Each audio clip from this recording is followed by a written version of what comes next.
ഒരുപാട് പേര് നമുക്ക് മെസ്സേജ് അയച്ച് ചോദിക്കുന്നൊരു ചോദ്യമാണ്, നമുക്കൊരു വീട് പണി സ്ക്വയർ ഫീറ്റിന് എത്ര രൂപ നിരക്കിൽ ഞങ്ങൾ പ്ലാൻ ചെയ്ത് കഴിഞ്ഞാൽ ഞങ്ങൾക്ക് ചെയ്തു തീർക്കാൻ പറ്റും, ഒരു ഐഡിയ കിട്ടാൻ വേണ്ടിയിട്ട്. അപ്പോൾ അവിടെ നമ്മൾ മനസ്സിലാക്കേണ്ട കാര്യം, നമ്മുടെ ആവശ്യങ്ങൾ അനുസരിച്ചിട്ടാണ് വീടിൻ്റെ ഒരു പ്രൈസിങ് വരുന്നത്. ഇപ്പോൾ സ്റ്റാൻഡേർഡായിട്ട് നമുക്കിപ്പം റൗൾ ഫൗണ്ടേഷൻ ആണെങ്കിൽ സ്ക്വയർ ഫീറ്റിന് 2100, അതേപോലെ നമ്മൾ പ്ലിന്ത് ബീമും ഒക്കെയാണ് വരുന്നതെങ്കിൽ 2200 രൂപ നിരക്കൊക്കെയാണ് ഒരു സ്റ്റാൻഡേർഡ് പ്രൈസ് ഉള്ളത്. പക്ഷേ ഇതിനകത്ത് ചെറിയ വേരിയേഷൻസ് വരാൻ, ചിലപ്പം പ്രൈസ് കൂടാനും കുറയാനും സാധ്യതയുണ്ട്. അപ്പോൾ ഇതിനെ സ്വാധീനിക്കുന്നൊരു കാര്യം, നമ്മളിപ്പോൾ ഒരു 1400 സ്ക്വയർ ഫീറ്റിലൊരു വീട് ചെയ്യാൻ പ്ലാൻ ചെയ്യുക. അതിനകത്ത് 4 ബെഡ്റൂം വരുന്നുണ്ട്, അതേപോലെ 3 ബെഡ്റൂമിന് അറ്റാച്ച്ഡും ഒരു കോമൺ ടോയ്ലറ്റും ഒക്കെ വരികയാണ്. ഫൗണ്ടേഷൻ ഇപ്പം നമുക്ക് റബിൾ ഫൗണ്ടേഷൻ ആയിരിക്കും. അപ്പോൾ ആ കേസിൽ നമുക്ക് വീടിൻ്റെ പണികൾ സ്ക്വയർ ഫീറ്റിന് ഒരു 2200 രൂപ നിരക്കെങ്കിലും ആകും. ഈ സെയിം വീട് തന്നെ നമുക്കൊരു 2 ടോയ്ലറ്റ് മതി. അതേപോലെ നമ്മൾ സെലക്ട് ചെയ്യുന്ന ഫ്രണ്ട് എലിവേഷൻ ഡിസൈനും കാര്യങ്ങളൊക്കെ ഒരു മിനിമം ആയിട്ടാണ് വരുന്നതെങ്കിൽ നമുക്കിതിന് ഒരു 2050 സ്ക്വയർ ഫീറ്റ് നിരക്കിൽ പെയിൻറ്റിങ് വരെയുള്ള കാര്യങ്ങൾ നമുക്ക് ചെയ്ത് തീർക്കാനായിട്ട് പറ്റും. അതേപോലെ ഡൗട്ട് ചോദിച്ചിട്ടുള്ളൊരു കാര്യമാണ് ഈ ഇൻറ്റീരിയർ വർക്കിനെ പറ്റി.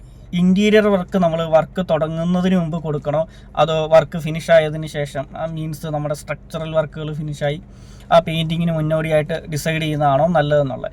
തീർച്ചയായിട്ടും ആ രണ്ടാമത്തെ ഓപ്ഷനാണ് നല്ലത്. നമ്മൾ വീട് പണി തുടങ്ങുമ്പോൾ ഒരു ക്ലയൻറ്റിനെ സംബന്ധിച്ച് അവർക്ക് എന്തൊക്കെ കാര്യങ്ങളാണ് ഇവിടെ വരേണ്ടത്, നമ്മുടെ വീടിൻ്റെ ഭംഗി കൂട്ടാൻ എന്തൊക്കെ ചെയ്യണം എന്നൊക്കെയുള്ളൊരു ഐഡിയ കിട്ടത്തില്ല. ബെഡ്റൂമിനകത്താണെങ്കിൽ കബേർഡ് ഏത് ഭാഗത്ത് സെറ്റ് ചെയ്യുന്നതായിരിക്കും നല്ലത്, അങ്ങനെയൊക്കെ ഉള്ളത്.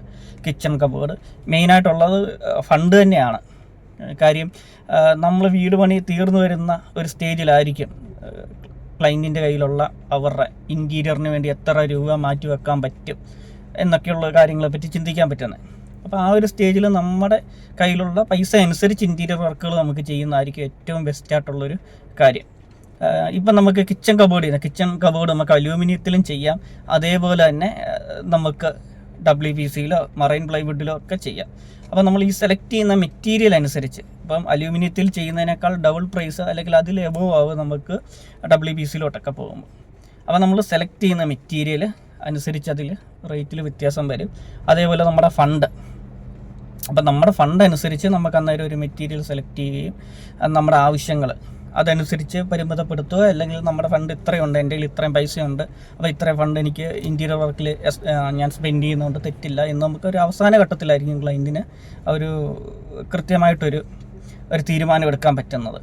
അതേപോലെ പ്രോപ്പറായിട്ട് ഇൻറ്റീരിയറിൻ്റെ ഏത് ഭാഗത്ത് എന്തൊക്കെ കാര്യങ്ങൾ വരണം, അങ്ങനെയുള്ള ഐഡിയാസൊക്കെ ആ ഒരു സ്ട്രക്ചറൽ വർക്ക് ചെയ്ത് തീർന്നതിന് ശേഷം മാത്രമേ ക്ലയൻറ്റിന് കിട്ടുകയുള്ളൂ. അപ്പോൾ നമ്മളൊരു കോൺട്രാക്ടറെ വർക്ക് ഏൽപ്പിക്കുമ്പോൾ ഇൻറ്റീരിയർ വർക്ക് ഉൾപ്പെടെ കൊടുക്കാതെ പെയിൻറ്റിങ് വരെയുള്ള കാര്യങ്ങൾ നമ്മൾ പെയിൻ്റ് അടിച്ച് ഫിനിഷ് ചെയ്യുക, 2 കോട്ട് പെയിൻ്റ് അടിച്ച് ഫിനിഷ് ചെയ്യുന്നത് വരെയുള്ള കാര്യങ്ങൾ നമ്മൾ ഏർപ്പാട് ചെയ്ത് കൊടുക്കുക. അതിനുശേഷം ഇൻറ്റീരിയർ നമ്മുടെ ഫണ്ട് അനുസരിച്ച് ലാസ്റ്റ് പ്ലാൻ ചെയ്യുന്നതായിരിക്കും ബെസ്റ്റ്. അപ്പോൾ ഓക്കെ, ബൈ. ഇതേപോലുള്ള ഡൗട്ടുകളുണ്ടെങ്കിൽ മെസ്സേജ് ചെയ്യുക.